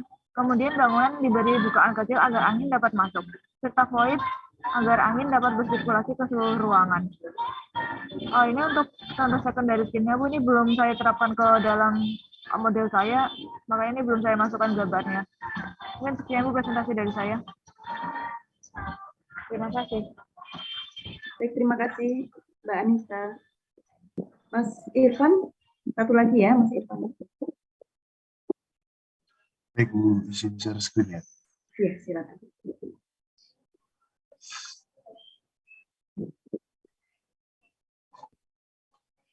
Nah, kelihatan Bu. Sudah, silakan. Tema yang agak besar sedikit Mas bisa di zoom sedikit. Oke. Tema yang saya ambil dari arsitektur hijau dan tropis ini adalah Nature Park. Untuk data set sendiri, alamat saya ada di Jalan Merbabu nomor 136, Surwetan, Kulisan, Boyolali, Jawa Tengah, Kabupaten Boyolali dengan kode pos 67316. Status tapak yang sekarang itu perkebunan dengan luas tapak kurang lebih 9.600 meter persegi. Untuk analisa matahari, pada bagian timur tapak akan terkena sinar matahari pagi dengan suhu rata-rata di bawah 25 derajat Celcius pada kisaran pukul 7. Pada tengah tapak akan menerima sinar matahari dengan suhu rata-rata 30 derajat Celcius pada pukul 13.00. Sedangkan pada bagian barat akan terpapar sinar matahari sore yang memiliki suhu rata-rata 27 derajat Celcius pada pukul 16.00. Sumber aplikasi Sun Position. Untuk analisa flora, menurut kebutuhan tumbuhan yang dapat dijadikan pengisi naturpark berupa pohon akasia, terumbu besi, cemara, cendana, pinus, atau sesuai kebutuhan berdasarkan fungsi untuk meredam bising, memecahkan atau peneduh. Berbagai bunga berwarna-warni untuk menambah estetika, tanaman pagar sebagai ganti pagar tembok, rumputan sebagai penutup lapisan tanah, dan lain-lain. Untuk analisa elemen diperlukan pemilihan dan penataan detail elemen yang menyesuaikan kebutuhan dan konteks naturpark agar nantinya dapat berfungsi secara efektif dan memiliki nilai estetis. Elemen taman dapat diklasifikasikan menjadi A berdasarkan jenis dasar elemen, elemen alami seperti bunga, pohon, perdu, air, semak. Elemen non-alami atau buatan seperti paving, pedestrian, atau pagar. Yang B berdasarkan kesan yang ditimbulkan. Elemen lunak atau soft material merupakan elemen berupa air vegetasi maupun hewan dan biota air. Vegetasi sendiri dibedakan menjadi pohon, perdu, semak, tanaman penutup tanah, rumput, tanaman peneduh. Elemen keras atau hard material terdiri dari paving, street furniture, pagar, patung, pergola, bangku taman, kolam, lampu taman, gazebo, jalan setapak, dan lain sebagainya. Untuk analisa fungsi naturpark memiliki beberapa macam fungsi, diantaranya yaitu fungsi ekologis, fungsi sosial budaya, estetika, ekonomi. Maka keberadaan naturpark diharapkan mampu menciptakan ruang sosial yang sesuai dengan kebutuhan saat ini. Dan mempertimbangkan untuk proyek Stupa 3 diperlukan fungsi ekologis dan estetika yang diterapkan di naturpark, yang dimana fungsi ekologis yaitu mampu meningkatkan kualitas bangunan, dan fungsi estetika yaitu meningkatkan kenyamanan memperindah lingkungan kota baik dari skala mikro halaman rumah, lingkungan permukiman maupun makro landscape kota secara keseluruhan. Menstimulasi kreativitas dan produktivitas warga kota, membentuk faktor keindahan arsitektural, menciptakan suasana serasi dan seimbang antara area terbangun dan tidak terbangun, dan bisa juga dikombinasikan keempatnya. Untuk analisa struktur sendiri, struktur ruang RTH dapat mengikuti pola ekologis atau mengelompok memanjang tersebar, maupun pola planologis yang mengikuti hierarki dan struktur ruang perkotaan. Mempertimbangkan untuk proyek Stupa 3, struktur ini yang digunakan untuk naturpark lebih cenderung ke pola ekologis untuk mendukung estetika bangunan yang menempatkan menyebar agar terlihat lebih fleksibel dan tidak kaku. Untuk konsep kasar atau masih berbeda dirubah dari naturpark tergambar seperti di samping. Naturpark dibuat menyebar di seluruh penjuru set untuk mendukung estetika dan ekologis bangunan. Penambahan RTH beserta tumbuhan dan kolam akan mendukung fungsi bangunan di lingkup set. Mungkin itu Bu yang bisa saya presentasikan. Terima kasih Mas Irfan. Untuk yang presentasi cukup ya sampai di sini ya. Nah, saya akan coba untuk memberi catatan untuk beberapa dari Mbak Disla ya. Mbak Disla, untuk Mbak Disla dan Mbak Fitri tadi ya judulnya mungkin bisa dibuat lebih spesifik ya, karena di sini masih berjudul arsitektur hijau dan tropis research based design ya.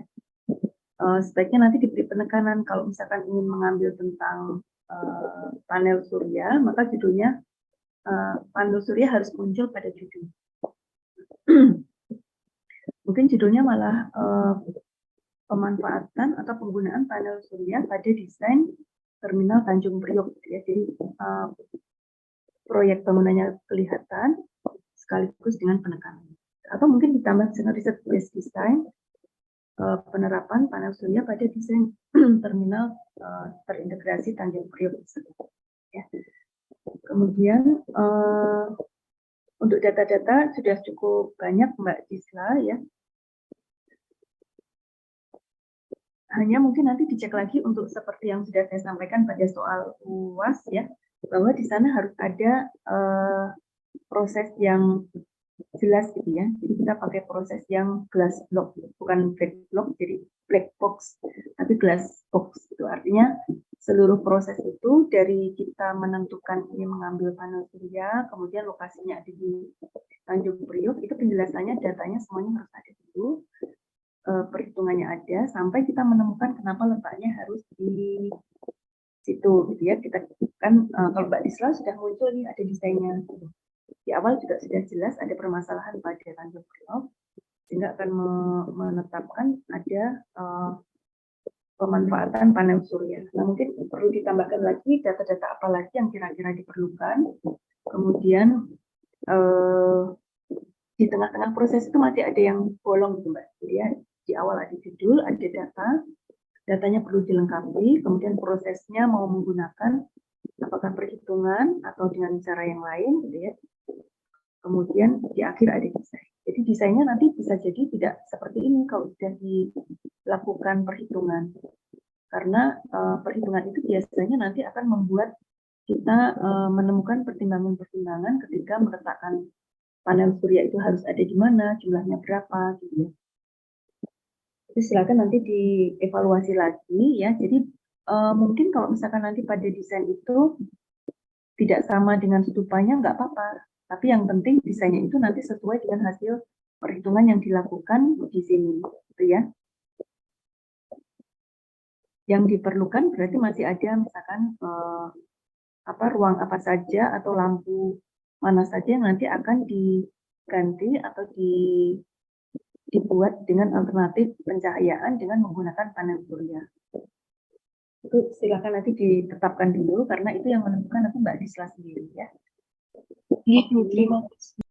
Ya. Kemudian untuk Mbak Fitri mengambil redesign terminal terintegrasi Mangkang Semarang ya.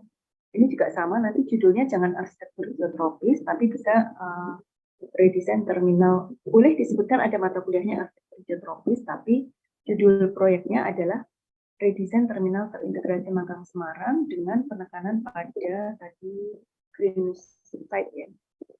Nah itu pertanyaan muncul nanti. Ya kemudian sama, jadi tolong nanti semua proses diikuti. Jadi ada judul, ada penekanan, ada data yang diperlukan itu dilengkapi. Misalkan kalau kita mau bicara tentang green site, kita perlu tahu site yang sekarang itu di sana ada tanaman apa saja. Sehingga kita ketika melakukan evaluasi atau melakukan redesign, nanti akan ketemu desain yang lebih baik daripada sebelumnya ya. Oke, tadi ada beberapa data. Kemudian kalau kita punya data, tolong nanti hasil dari kesimpulannya itu dikaitkan dengan data yang sudah kita sampaikan di awal. Misalkan ada tentang green parking area ya. Nah tadi, jadi saat ini ada tanaman apa di sana, kemudian akan kita gantikan dengan tanaman yang merupakan tanaman lokal dari Mangkang misalkan. Ya, itu bisa dilakukan seperti itu. Kemudian misalkan mau menggunakan material, maka kita perlu mencermati. Jadi material yang tepat untuk misalkan kita mengurangi panas yang ada di Semarang itu akan seperti apa. Material apa yang paling tepat untuk kita terapkan pada lokasi tersebut. Ya. Nah itu kita dipermudah karena tidak semuanya harus kita selesaikan. Kita boleh memilih misalkan, saya hanya mau memikirkan atau menghitung untuk material pada bangunan-bangunan penunjangnya. Jadi pilih aja satu bangunan, kemudian cari nanti perhitungan untuk material. Karena material itu bisa kita hitung. Tebalnya itu berapa, materialnya apa, itu ada nilai konduktivitas, ada nilai insulasinya. Sehingga nanti ketika iklim di luar itu ada sekian derajat Celcius, maka nanti setelah melewati material yang tebalnya sekian, jenisnya sekian, itu nanti akan turun sebesar berapa derajat Celcius. Ya, jadi nanti tinggal diputuskan mau pada ruang apa yang akan diberi dihitung gitu. Ya. Oke, kemudian termasuk pemilihan vegetasi ya, nanti bisa dicek lagi. Vegetasi akan digunakan untuk area yang mana. Jadi boleh memilih salah satu aja Mbak Fitri. Jadi boleh misalkan hanya vegetasinya saja yang diukur atau hanya materialnya. Karena kalau kita bicara tentang green tadi seperti saya sampaikan itu akan sangat luas dan sangat banyak yang harus dihitung. Jadi kita boleh menetapkan pada salah satu saja. Tapi kemudian kita hitung secara lebih mendalam, ya. Oke, kemudian untuk Mbak Anissa ini. Terima kasih sebelumnya. Iya Mbak Fitri. Mbak Anissa ini lokasinya ada di Terminal Madiun ya, di Madiun. Di Madiun, pemanfaatan secondary skin, dana buatan, ya ini juga sama. Jadi kalau misalkan kita mau menggunakan secondary skin, nanti bisa data, oke. Datanya apa? Bisa pakai data suhu, bisa kecepatan angin, karena secondary skin itu kan bisa kita fungsikan untuk memasukkan angin di dalam bangunan atau mengurangi panas dari luar, ya, atau mungkin mengurangi kelembapan dari luar juga.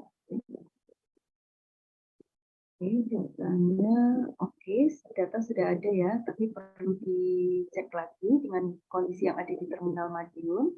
Kemudian bisa dipilih, gambar ini memang agak kecil ya, nanti bisa di.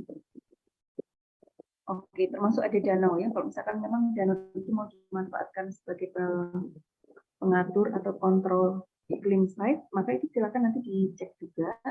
Jadi dengan adanya danau, maka iklim site itu bisa turun sebesar berapa derajat.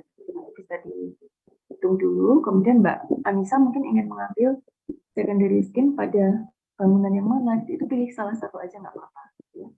Kemudian dilihat lagi, dicek sekali lagi untuk data suhunya, data kecepatan angin, data arah angin, arah matahari, gitu ya. Sehingga nanti akan ketemu secondary skin itu pada bangunan atau fungsi yang ini akan paling tepat akan saya tempatkan di sisi sebelah ini dengan sudut sekian, dengan model secondary-nya itu yang seperti ini.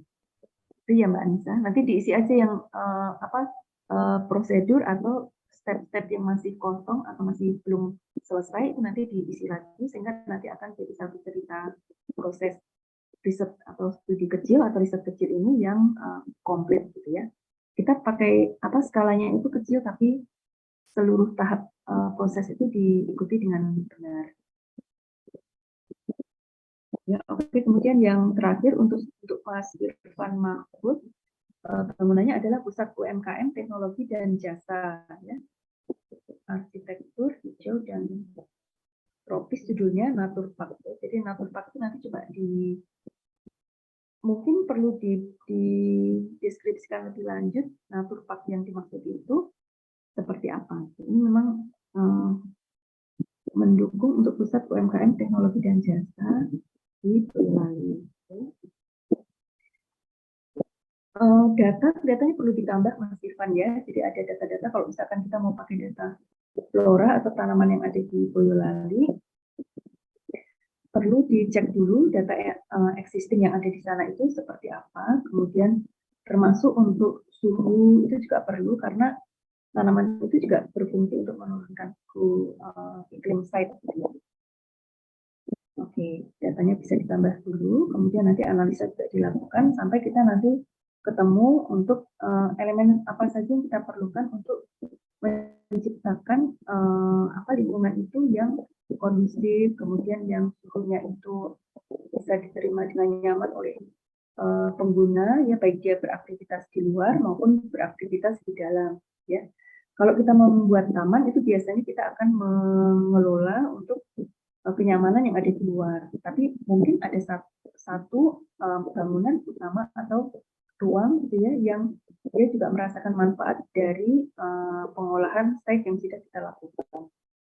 Gitu. Nanti bisa dicoba lagi Mas Irfan dilengkapi. Jadi barangkali nanti data itu perlu ditambah. Kemudian untuk gambar-gambarnya bisa dibuat dengan menambahkan side plan atau situasi, kemudian dengan potongan-potongan kawasan gitu ya. Karena UMKM itu juga ada beberapa masa yang bukan hanya satu masa. Dengan membuat Naturpark itu nanti bisa dibuat potongan dan detail kawasan yang dia betul-betul menunjukkan suasana nature-nya itu seperti apa dan perhitungan atau manfaat apa yang dirasakan dengan melakukan studi ini. Ya. Artinya seberapa banyak dia bisa menurunkan suhu di dalam site gitu misalnya. Ya, itu Mas Irfan. Ibu, terima kasih. Ya, dilengkapi ya. Untuk teman-teman yang lain juga ini mohon maaf tidak semuanya bisa presentasi. Ya, karena memang waktunya tidak cukup kalau untuk kita semua.